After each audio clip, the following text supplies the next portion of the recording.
آج کل لوگوں کو دیکھیے، کسی نے واٹس ایپ پر اسٹیٹس لگایا ہوتا ہے، کسی نے جی میسنجر پر، کسی نے سوشل میڈیا پر میسج چھوڑے ہوتے ہیں، جی آج تک اگر میں نے آپ کی کوئی حق تلفی کی ہو تو مجھے معاف کر دینا۔ بھائی اگر وہی بندہ آپ کے سامنے آ جائے تو کیا آپ اس سے اسی طرح معافی مانگیں گے؟ ہم کسی سے بھی اس طرح معافی نہیں مانگتے، یہ رسمی معافی نہیں چلے گی۔ بھائی آپ کو جس سے معافی مانگنی ہے نا، جس کا حق تلف کیا ہے، جس کی دل آزاری کی ہے، جس کا کچھ کھایا ہے، جس کا آپ کو دینا ہے، وہ آپ کو دینا بھی پڑے گا، اور جس کا دل دکھایا ہے اس کے پاس جا کر معافی بھی مانگنی پڑے گی۔ اس رسم سے باہر آئیں۔ یہاں میں ایک جملہ اور کہوں گا کہ ہم معافی مانگتے ہیں باہر والوں سے، دل دکھاتے ہیں گھر والوں کا۔ دل دکھایا ہے ماں باپ کا، دل دکھایا ہے بہن بھائیوں کا، دل بیوی بچوں کا دکھایا ہے۔ معافی کس سے مانگ رہا ہے جی؟ واٹس ایپ والوں سے۔ معافی کس سے مانگ رہا ہے؟ میسنجر والوں سے۔ معافی کس سے مانگی جا رہی ہے؟ فیس بک والوں سے۔ معافی کس سے مانگی جا رہی ہے؟ جو آپ سے ملتے ہی نہیں، جن کا آپ کے ساتھ تعلق ہی نہیں ہوتا۔ تو یہ رسمی معافی نہیں چلے گی۔ معافی مانگنے کے لیے صحیح انداز میں اس سے معافی مانگنی پڑے گی۔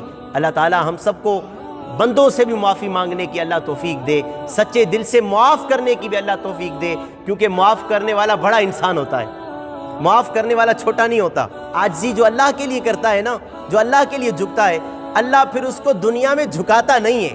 جو اللہ کے لیے دنیا میں جھک جائے نا کہیں پر کہ مجھ سے غلطی ہو گئی مجھے معاف کر دو، اللہ اس کو دنیا میں بلند کرے گا، اللہ آخرت میں بھی اس کو بلند کر دے گا، اللہ اس کو آخرت میں بھی بلند کرے گا۔ تو اس لیے گھر والوں سے، جس کا دل دکھایا ان سے، ماں باپ سے، بہن بھائیوں سے، ان سے بھی معافی مانگے۔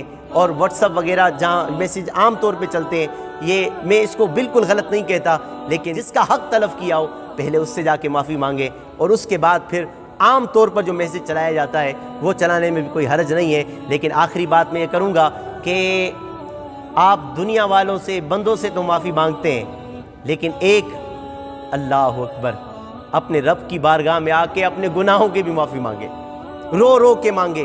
بندے ہو سکتا ہے ناراض ہو جائیں، بندے ہو سکتا ہے نہ مانے، لیکن وہ رب ایسا ہے، بندہ اگر وہ آپ نے حدیث سنی، وہ 100 قتل کر کے بھی آیا تو اللہ اس کو بھی معاف فرما دیتا ہے، اللہ تو اس کو بھی معاف کرتا ہے۔ وہ کیا کہا تھا کسی نے؟